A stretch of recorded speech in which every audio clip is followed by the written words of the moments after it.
धनंजय मुंडे यांना लवकरच मंत्रिमंडळामध्ये संधी मिळण्याची शक्यता. संतोष देशमुख हत्या प्रकरणामध्ये धनंजय मुंडे यांचा संबंध नसल्याचं समोर. राहुल गांधी यांनी बोलवलेल्या बैठकीमध्ये उद्धव ठाकरे शेवटच्या रांगेमध्ये, आदित्य ठाकरे आणि संजय राऊत यांनाही 6व्या रांगेमध्ये स्थान. मतदार घोटाळ्यावर प्रेझेंटेशन दरम्यान ठाकरे शेवटच्या रांगेत. महाराष्ट्र विधानसभा निवडणुकीच्या दरम्यान खोटे मतदार तयार केले राहुल गांधी यांचा आरोप. बोगस मतदार, खोटा पत्ता, अर्जामध्ये छेडछाड करून मतदार तयार केल्याचा राहुल गांधी यांचा दावा.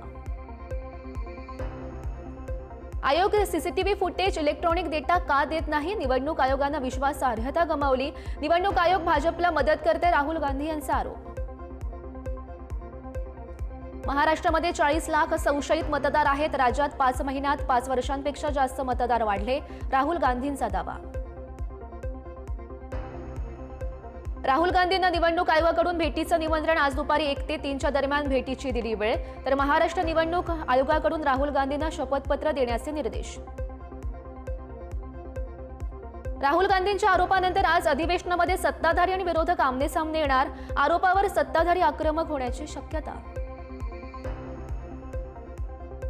मतांची चोरी ना महाराष्ट्रात झाली ना देशात. राहुल गांधींच्या डोक्यातील चिप चोरीला गेली आहे. मुख्यमंत्री फडणवीस यांची टीका. त्यांची हार्ड डिस्क करप्ट झाली आहे. दरवेळेस खोटं सांगतात मुख्यमंत्री फडणवीस यांचा हल्लाबोल. भारतामध्ये अराजकता निर्माण करण्याची त्यांची मानसिकता. राहुल गांधींच्या पक्षाला भविष्य नाही, मुख्यमंत्री फडणवीस यांची टीका.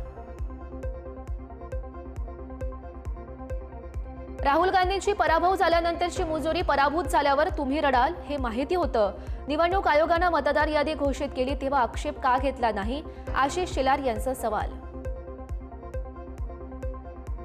ज्येष्ठ विधिज्ञ कपिल सिब्बल यांनी घेतली उद्धव ठाकरेंची भेट. पक्ष आणि चिन्ह प्रकरणी चर्चा झाल्याची माहिती समोर. बैठकीमध्ये संजय राऊत, अनिल देसाई उपस्थित. उद्धव ठाकरेंनी दिल्लीमध्ये घेतली खासदार अरविंद सावंत यांची भेट. सहकुटुंब निवासस्थानी दिली भेट. उद्धव ठाकरेंनी अरविंद सावंत यांच्या घरी सदिच्छा भेट दिली. प्रांजल खेवलकर प्रकरणी राज्य महिला आयोगाच्या अध्यक्षा रुपाली चाकणकरांचे गौप्यस्फोट. खेवलकरांच्या फोनमध्ये मुलींचे अश्लील फोटो. नशा देऊन मुलींवर लैंगिक अत्याचार केल्याचा आरोप. मुलींना सिनेमात काम देण्याचं प्रलोभन दाखवून 350 पेक्षा जास्त मुलींवर अत्याचार. देशातील सर्वात मोठं रॅकेट असल्याची शक्यता. महिलांच्या तस्करी प्रकरणी एसआयटी चौकशी व्हावी, रुपाली चाकणकर यांची मागणी. हायकोर्टाकडून कबूतरखान्यावरील बंदी कायम. कबुतरांना खायला घालणाऱ्यांविरोधात गुन्हा दाखल करा. कोर्टाचे आदेश. तज्ज्ञ समितीचा अहवाल येईपर्यंत बंदी कायम. इव्हेंटसाठी पैसे कसे उभे करायचे याचा डेमो परिवहन मंत्र्यांनी सरकारला दाखवला. राज्याची आर्थिक स्थिती पाहता अशी स्टंटबाजी करावी लागेल, विजय वडेट्टीवार यांची प्रताप सरनाईक यांच्यावर टीका. पहिल्यांदाच धनंजय मुंडे आणि भाजप नेते सुरेश धस एकाच व्यासपीठावर. बीड जिल्हा प्रशासनाच्या वतीनं आयोजित ऊसतोड कामगारांच्या मेळाव्याच्या व्यासपीठावर दोनही नेते एकत्र.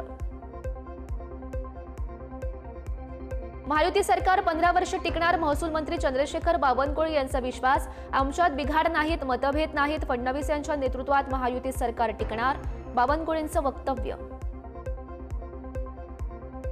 माजी खासदार नवनीत राणा यांना पुन्हा जीवे मारण्याची धमकी. सोशल मीडियावरून राणांना धमकी. पोलिसांकडून चौकशी सुरू. हिंगोलीमध्ये आमदार संजय बांगर यांची आरटीओ अधिकाऱ्यांना धमकी. शाळकरी मुलांना घेऊन जाणाऱ्या ऑटोला 10,000ची फाईन लावल्यानं बांगर यांचा संताप. आरटीओ कार्यालयाला टाळं लावण्याचा दिला इशारा.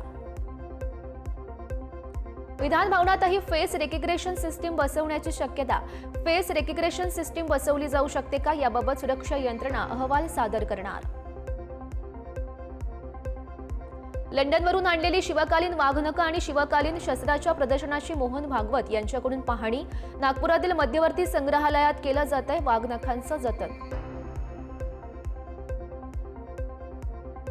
मी दर्जेदार काम पाहायला जातो, मात्र चुकीचं काम होत असेल तर कंत्राटदाराला काळ्या यादीमध्ये टाकायला मागे पुढे बघणार नाही, उपमुख्यमंत्री अजित पवार यांचा इशारा.